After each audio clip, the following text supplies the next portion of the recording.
जय हिंद साथियों, कैसे हैं आप सब। आई होप आप सब अच्छे होंगे, स्वस्थ होंगे। मैं दिनेश यादव एक बार फिर से आप सबका स्वागत करता हूं आप सबके अपने यूट्यूब चैनल पर। जैसा कि साथियों आप सबको पता है, आपकी आंसर की यहाँ पे जारी कर दी गई है। क्योंकि वीडियो कल ही आता, लेकिन किसी कारणवश से वीडियो में नहीं डाल पाया। तो दोस्तों, आंसर की को लेके आपके बहुत सारे सवाल थे। टेलीग्राम पे भी मैंने देखा है, खूब सवाल थे आपके कि सर हम कैसे चेक करें, किस प्रकार हमारा स्कोर है हम पता कर सकते हैं। ऐसे तमाम प्रकार के सवाल यहाँ पे आपके द्वारा पूछे गए थे। तो इसी को लेकर अपन चर्चा करने वाले हैं, और आपको आरटीआई किस प्रकार से लगानी है इस पे भी अपन आज चर्चा करने वाले हैं। दोस्तों, अगर आप भी चैनल पे नए हैं तो चैनल को लाइक शेयर सब्सक्राइब जरूर कर दें, ताकि राजस्थान पुलिस से संबंधित जो भी अपडेट है वो आपको मिल सके। अगर आपको भी पीडीएफ अभी तक नहीं मिली है तो आप टेलीग्राम चैनल ज्वाइन कर सकते हैं, वहां से आप पीडीएफ डाउनलोड कर सकते हैं। सबसे पहले तो दोस्तों मैं बात करूं, क्योंकि आपका शुरू से ही यह सवाल था कि सर आंसर की या कट ऑफ यहाँ पे जारी की जाएगी या नहीं की जाएगी, इसी प्रकार के आपके सवाल थे। दूसरी चीज देखो दोस्तों, ये होता है कि चाहे किसी भी सेक्टर में ले लो, चाहे किसी भी फील्ड में ले लो, क्योंकि जब कोई मेहनत करता है किसी काम को लेके, तो उसकी भी उत्सुकता ये रहती है कि हाँ यार, मैंने कितना काम किया, उस काम का रिजल्ट क्या रहा, हकीकत या जो भी वास्तविकता है उसको पता चलनी चाहिए।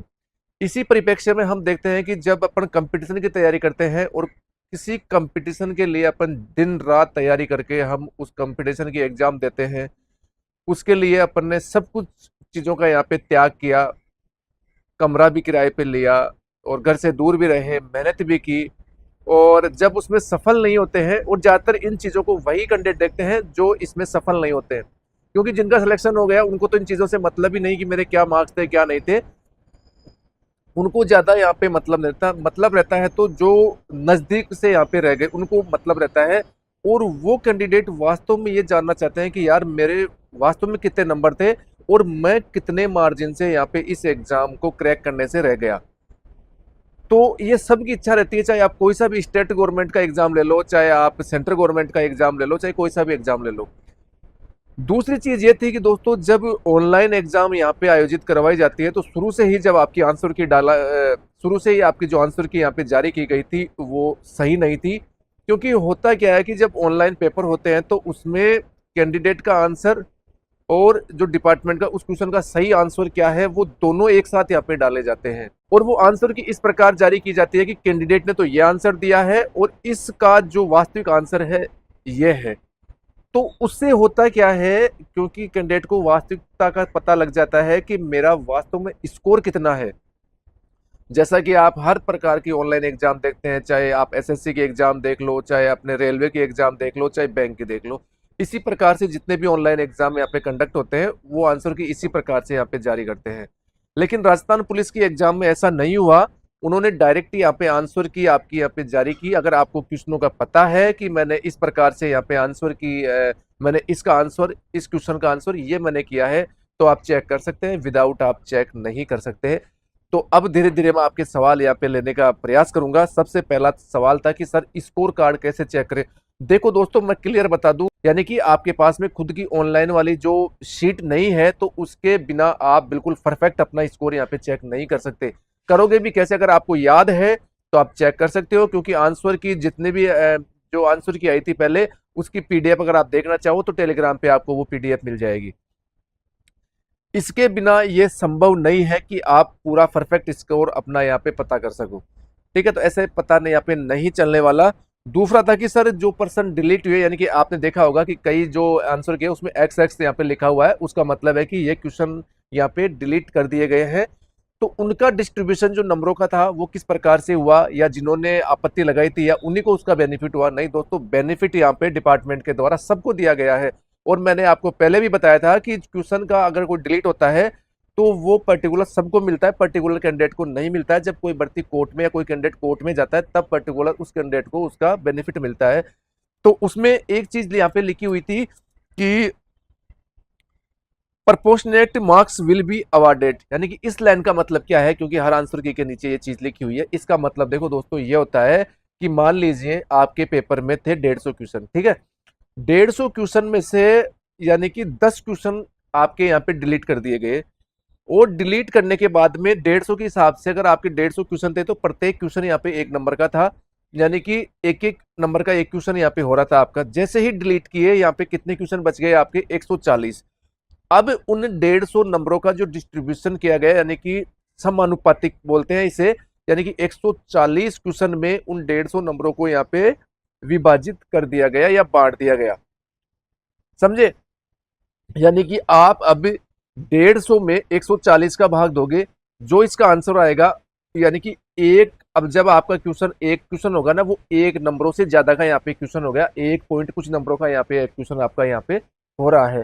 तो इस प्रकार इस लाइन का यहाँ पे ये मतलब होता है। दूसरा सवाल था कि सर हमारे इतने ज्यादा नंबर थे, यानी कट ऑफ से हमारे ज्यादा नंबर है, फिर भी हमारा सिलेक्शन यहाँ पे नहीं हुआ, इसका क्या कारण है? दोस्तों कारण कुछ नहीं है, क्योंकि आपको आपका वास्तविक स्कोर हकीकत में पता ही नहीं था कि मेरा कितना ही स्कोर है।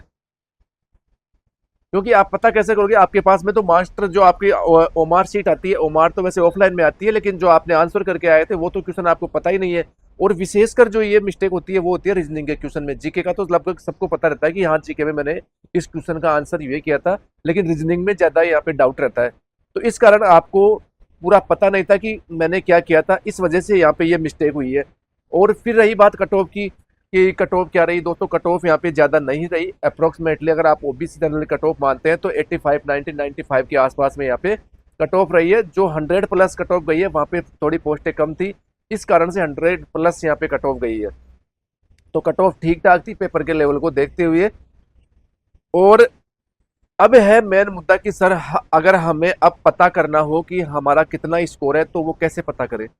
इसका दोस्तों एकमात्र आपके पास में एक ही रास्ता है कि आप आरटीआई लगा के अपना स्कोर यहाँ पे पता कर सकते हो। विदाउट आरटीआई आपको यहाँ पे नहीं पता चलेगा एक्चुअल में आपका स्कोर कितना है। अब आरटीआई किस प्रकार लगाई जाती है वो तो ई मित्र वाला कोई भी ऑनलाइन आपकी आरटीआई यहाँ पे लगा देगा, लेकिन आरटीआई लगाने का एक तरीका होता है, वो किस प्रकार से आपको आरटीआई लगानी है और किस प्रकार से उसमें अपने क्वेश्चन उसमें लिखना जरूरी है। ठीक है दोस्तों। और एक आपने देखा होगा जब आंसर की जारी हुई तो उसमें यह लिखा गया था कि कट ऑफ ऊपर नीचे थोड़ी ऊपर नीचे हो सकती है, क्योंकि रिव्यू में जब कैंडिडेट आएंगे वो इसलिए होगा कि मान लो किसी ने ज्वाइन नहीं किया, तो उससे जब नीचे वाला कैंडिडेट आएगा तो उसके मार्क्स आपको पता ही है, नीचे वाला कैंडिडेट के मार्क्स बिल्कुल कम, जो कम होंगे मार्क्स, तो कट ऑफ में फर्क वो तो वैसे ही आना स्वाभाविक है, तो इसमें कोई बड़ी बात नहीं है। अब जब आरटीआई लगाओ तो क्वेश्चन, कुछ क्वेश्चन को आपको विशेष ध्यान में रखना है। क्या क्वेश्चन होना चाहिए? सबसे पहला क्वेश्चन आपका होगा कि सर मेरा स्कोर इस भर्ती परीक्षा में कितना है। पहली चीज, मेरा स्कोर इस भर्ती परीक्षा में कितना है। सारी डिटेल, जो बेसिक डिटेल आपको लिखनी पड़ेगी ऊपर। सबसे पहले तो क्वेश्चन की मैं यहाँ पे बात कर रहा हूँ कि मेरा स्कोर कितना है, मेरी कैटेगरी से इसमें जो लास्ट कैंडिडेट है वो कितने नंबर पे यहाँ पे सेलेक्ट हुआ। ठीक है दोस्तों। और अगर आप वेटिंग का इंतजार कर रहे हैं तो आप इसमें वेटिंग वाला क्वेश्चन भी डाल सकते हैं कि वेटिंग में मेरा कौन सा नंबर है, या मैं किस नंबर पे हूं, या मेरी कौन सी रैंक है ओवरऑल। जितने भी कैंडिडेट ने यहाँ पे एग्जाम दी उनमें मेरी ओवरऑल कौन सी रैंक है, तो इससे आपको वेटिंग का भी यहाँ पे आइडिया लग जाएगा।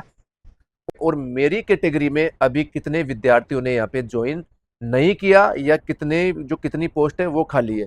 इस प्रकार से सारे क्वेश्चन आपको यहाँ पे डालना है। ये मत डाल देना कि मुझे मेरी ओमार शीट देने की कृपा करे, तो उनका जवाब होगा कि ओमार बेस एग्जाम ही नहीं थी, क्योंकि कुछ बच्चों ने यहाँ पे लगाया था तो रिप्लाई भी इसी प्रकार का आया था। और होता क्या है कि सब जगह से अलग अलग आरटीआई का रिप्लाई आता है, तो एक आरटीआई भी अभी बच्चे ने लगाए थे, उसका पूरा जवाब, पूरी कट ऑफ वगैरह सब कुछ उसमें दिया गया था। तो आपको भी इसी प्रकार के क्वेश्चन आपको आरटीआई में डालने हैं, चाहे आप एक क्वेश्चन डालो चाहे 10 क्वेश्चन डालो। जो भी डाउट है तो आप उस आरटीआई में अपना क्वेश्चन डाल सकते हैं, ताकि वास्तविकता का आपको पता लग सके। और रही बात कि अब आपकी वेटिंग आएगी या नहीं आएगी, दोस्तों जब तक भर्ती का नोटिफिकेशन जारी नहीं होता है और पोस्ट खाली रहती है तो डिपार्टमेंट आपकी जो वेटिंग लिस्ट है यहाँ पे डेफिनेट जारी कर सकता है, और जो नीचे के कैंडिडेट है उनको यहाँ पे बुला सकता है। एक सवाल था कि सर हमारा जो फाइनल लिस्ट आई उसमें नाम था, लेकिन किसी कारणवश हमारी ज्वाइनिंग यहाँ पे जारी नहीं हुई। तो आपको घबराना नहीं है, चिंता नहीं करनी कि हमारी ज्वाइनिंग किस कारण से जारी नहीं हुई, क्योंकि दोस्तों होता क्या है कि अगर किसी के केस वगैरह लगा हुआ था तो वो फिर पीएचक्यू से मार्गदर्शन लेते हैं, उसके बाद में फिर आपकी यहाँ पे ज्वाइनिंग जारी की जाती है। या किसी के आपके जो डॉक्यूमेंट्स जो वेरिफिकेशन होता है उसका प्रोसेस कंप्लीट आपका नहीं हुआ, इस वजह से आपकी यहाँ पे ज्वाइनिंग जो जारी है यहाँ पे नहीं हुई। जैसे ही ये काम कंप्लीट होगा तुरंत आपकी ज्वाइनिंग यहाँ पे जारी की जाएगी। क्योंकि आपने देखा होगा पिछली भर्तियों में कि एक बार नहीं कम से कम 4 4 बार ज्वाइनिंग जो लिस्ट है यहाँ पे निकलती है। तो इसके आपका लिस्ट में नाम है तो आपको किसी भी प्रकार की चिंता करने की यहाँ पे आवश्यकता नहीं है। लगभग मैंने यहाँ पे सारे सवाल आपके यहाँ पे लेने का प्रयास किया है। फिर भी आपका कोई सवाल है तो आप कमेंट करिए, मैं हर संभव जवाब देने की यहाँ पे कोशिश करूंगा। टेलीग्राम पे भी आप यहाँ पे सवाल कर सकते हैं। ठीक है दोस्तों, आज के लिए इतना ही। मिलते हैं नेक्स्ट वीडियो में। जय हिंद, जय भारत।